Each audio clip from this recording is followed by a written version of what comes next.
won the land before the empire, Bharat, 340 BCE, a land of many kingdoms yet no unity. The great subcontinent was divided into numerous Mahajanapadas, great kingdoms, each vying for power. The most dominant among them was Magadha, ruled by the Nanda Dynasty, an empire overflowing with wealth but crippled by arrogance and tyranny. To the northwest, Takshashila, the ancient center of learning, thrived. In the south, Avanti and Kalinga held their own power. The Indus Plains, once home to the mighty Gandhara civilization, watched as new forces emerged. Dhanananda, the ruler of Magadha, sat upon a throne built on gold and oppression. His treasury was vast, but his rule was feared rather than respected. He cared little for his people, imposing heavy taxes while indulging in his own luxuries. Dhanananda, mocking in his court. Gold is power. As long as my coffers overflow, who dares challenge the Nandas? But far from the golden walls of Pataliputra, a storm was brewing. In the shadows of injustice, a Brahmin scholar named Chanakya watched in silence. He saw the cracks in the mighty empire. He saw the arrogance of the king. And above all, he saw a future where Bharat could be united under one great ruler. This is where our story begins. Pataliputra, the Nanda capital, 337 BCE. In the grand halls of Magadha's capital, Dhanananda held court, surrounded by his ministers and gold-laden treasuries. One day, a learned Brahmin, Chanakya, entered, seeking an audience. Chanakya: O king, wealth alone does not sustain a kingdom. Dharma and wisdom must guide a ruler's hand. Dhanananda, notorious for his arrogance, laughed. Dhanananda: a mere Brahmin dares lecture me? I rule with power, not empty ideals. With a wave of his hand, the king ordered Chanakya to be thrown out. Humiliated but unbroken, Chanakya swore a vow before the royal court. I shall not tie my hair until I see the Nandas destroyed. Banished from the capital, Chanakya traveled to Takshashila, the great center of learning in the northwest. There, destiny awaited him in the form of a young warrior, Chandragupta Maurya. The rise of Chandragupta. Chandragupta was no ordinary child. Born to a humble family, but possessing the spirit of a king, he had been raised by a cattle herder after his lineage was erased by the Nandas. His sharp mind and natural leadership caught the eye of scholars and warriors alike. One fateful day, as Chanakya walked through the bustling streets of Takshashila, he saw a group of boys playing a game of mock warfare. One stood out, Chandragupta. He was not just playing, he was commanding, strategizing, and leading. Chanakya watched as the boy divided his friends into an army, outflanked his opponents, and won through tactics rather than brute strength. Chanakya, muttering to himself, "This boy is destined for greatness." He approached the child and asked, "Do you wish to rule?" With a fire in his eyes, Chandragupta replied, "Yes." Thus, the journey of teacher and disciple began, the first step toward an empire that would reshape history. 3. A fateful encounter. How destiny brought mentor and disciple together. Takshashila, 336 BCE, a city of knowledge and strategy. Under the guidance of Chanakya, Chandragupta Maurya began his training in the art of war, governance, diplomacy, and statecraft. Takshashila, the ancient center of learning, became his battlefield of knowledge. Days were spent mastering political intrigue, philosophy, and military tactics, while nights were dedicated to intense discussions about the future of Bharat. One evening, Chanakya took Chandragupta to a high vantage point overlooking the city.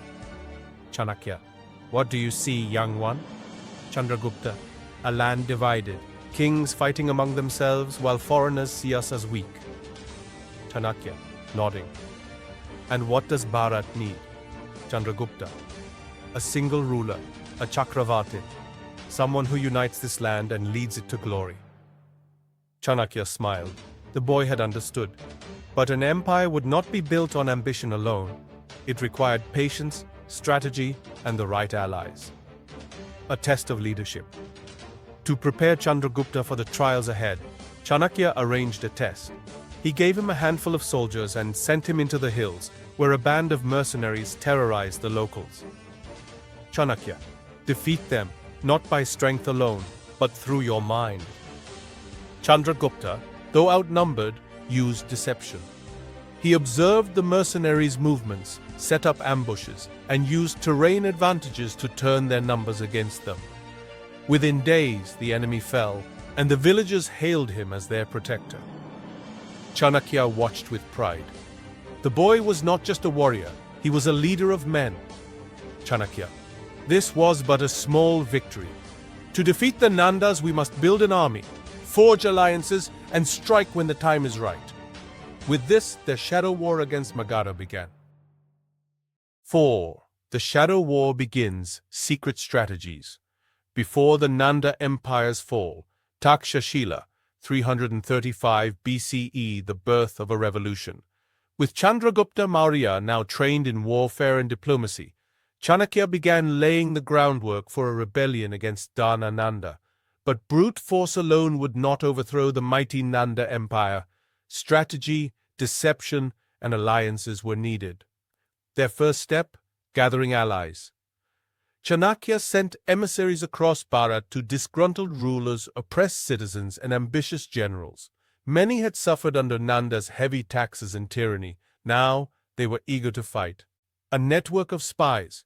Chanakya established a vast spy network within Magadha. Traders, servants, and even disgruntled officials became informants, smuggling out secrets from Dana Nanda's court. One night, a spy delivered vital information. Magadha's soldiers were underpaid and growing restless. Chanakya saw an opportunity. Chanakya, a kingdom rots from within before it falls from the outside. We will sow that rot. Using his wealth and influence, he bribed Nanda officers, spreading dissent among their ranks. Turning the tide.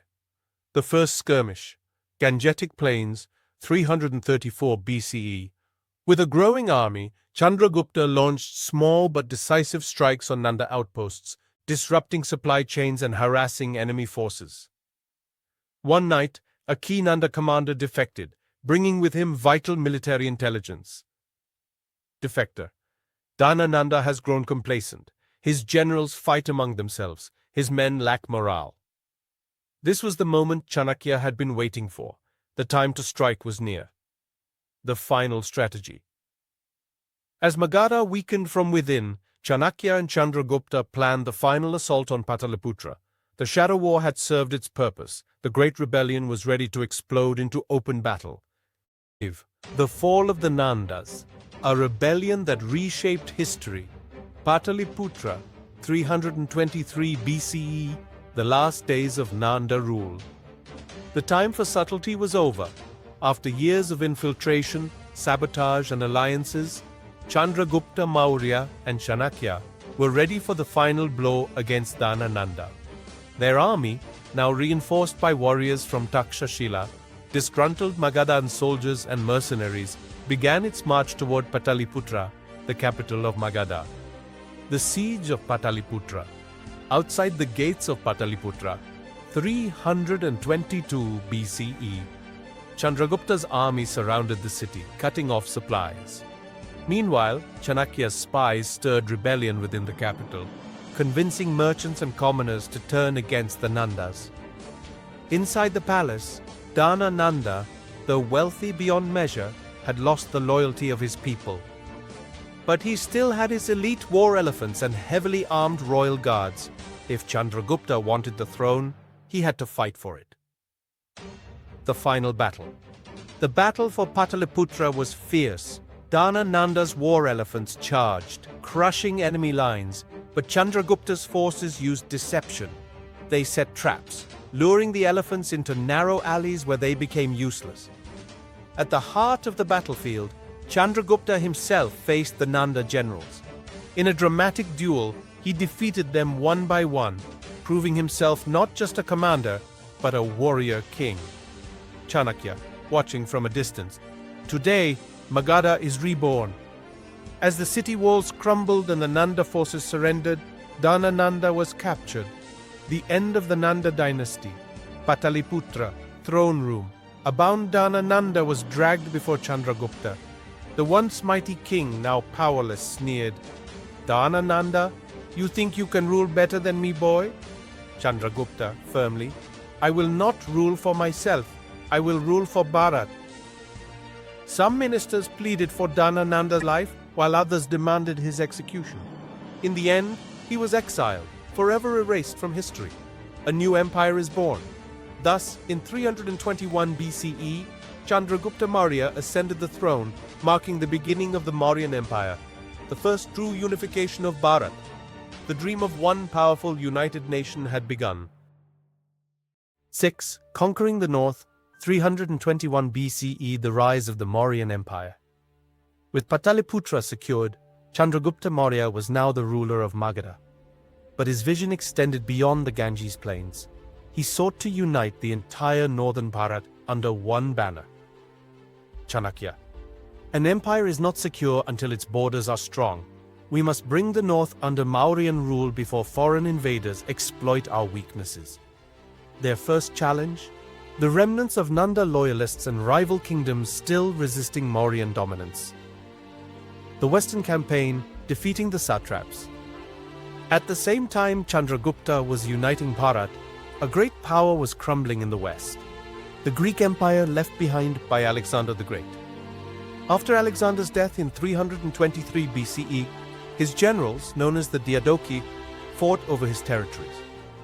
One such general, Seleucus the Nicator, controlled much of the northwest, including Gandhara, Bactria, and parts of the Indus Valley. If Chandragupta wanted complete control of Bharat, he had to confront this foreign power. In 305 BCE, the Mauryan army crossed the Indus and engaged Seleucus's forces in battle. The Greeks, though well-trained, were unfamiliar with Bharat's guerrilla tactics and war elephants. After a series of battles, Seleucus realized that Chandragupta was too powerful to defeat. Instead of fighting a costly war, the two rulers negotiated a treaty.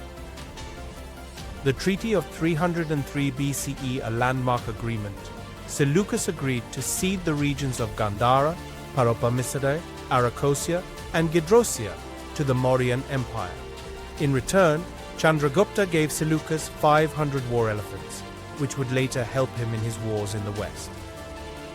As a sign of goodwill, Seleucus gave his daughter in marriage to Chandragupta, strengthening ties between the Mauryans and the Hellenistic world. Chanakya, smiling. Not all victories require bloodshed. Diplomacy can achieve what swords cannot. The unified north. By 303 BCE, Chandragupta had extended his empire from the Bay of Bengal to the Hindu Kush mountains. No king before him had ruled such vast lands in Bharat. For the first time, northern Bharat was truly united. But the conquest was not over. The south still remained beyond his grasp, and the time had come to march toward Dakshinapatha, the great lands of the south. 7. March to the south. The expansion that unified Bharat. 300 BCE, the Mauryan Empire looked south. With the northern frontiers secured, Chandragupta Maurya turned his gaze southward. The lands beyond the Vindhya mountains, known as Dakshinapatha, were rich in resources, trade, and culture, but remained divided among powerful regional rulers. Chanakya. Bharat cannot be whole unless the south is one with the north. But we must not only conquer, we must unify. The challenge? Unlike the north, the south was not ruled by a single empire, but by multiple smaller yet strong kingdoms, including the Kalingas, modern Odisha, a proud and independent people known for their naval strength. The Cholas, Cheras, and Pandya southern dynasties ruling the rich Tamil lands. The Satavahanas, a rising power in the Deccan Plateau. Crossing the Vindhyas. The southern conquest begins. The Vindhya mountain range was considered a natural divide between North and South Bharat. To unite the land, Chandragupta first had to secure the Deccan Plateau. Using a mix of military power and diplomacy, he 1. Defeated minor rulers who resisted Mauryan expansion. 2. Forged alliances with local chieftains through marriage and treaties. 3. used war elephants to dominate jungle warfare, a tactic never seen in the south before. After several battles, the Deccan fell under Mauryan control, but the biggest challenge remained: Kalinga. The Kalinga conflict. A lesson in conquest. Kalinga, located on the eastern coast, was a mighty maritime power that had resisted even the Nandas. Its warriors were fierce, and its people would not surrender easily. Chandragupta knew that a full-scale war would cost thousands of lives. Instead of direct confrontation, he used Chanakya's strategies. He cut off Kalinga's trade routes, weakening its economy. He bribed key ministers to create internal divisions. He sent spies to stir rebellion within the kingdom. Eventually, Kalinga's leadership crumbled, and it accepted Mauryan rule, not by force, but by strategy. The unification of Bharat, the dream fulfilled. By 298 BCE, Chandragupta Maurya had achieved what no ruler before him had. He had unified Bharat from the Himalayas to the Southern Ocean. Standing on the shores of the Indian Ocean, he gazed at the vast waters before him. Chandragupta. The land is one, the people are one. Bharat stands united. But now, having spent years in conquest, a new phase of his life awaited, a journey into spirituality and governance. More than 2,000 years have passed, but the Mauryan Empire's legacy still burns bright. It was the first true Indian empire, proving that Bharat was strongest when united. The strategies of Chandragupta and Chanakya, the policies of Ashoka, and the economic and cultural achievements of the Mauryan era remain relevant even today. Even after the fall of the Mauryas, their dream of a united Bharat never faded. The Gupta Empire, the Vijayanagar Empire, and even the Marathas were inspired by the Mauryan model. Modern India's national emblem, the lion capital of Ashoka, stands as a tribute to their greatness. The spirit of the Mauryas lives on in the idea of Akhand Bharat, undivided India, a nation strong, self-reliant, and rooted in its civilizational values. The Mauryan Empire was more than just a political entity. It was a civilization that laid the foundation for India's greatness. Its story is not just of war and conquest, but of vision, strategy, governance, and cultural influence. And as long as Bharat remembers its past, the flame of the Mauryan spirit will never die. Thank you for watching till the end. Creating such videos takes a lot of hard work, so please show your appreciation by liking, sharing, and subscribing to Vedic Chronicles. Jai Hind.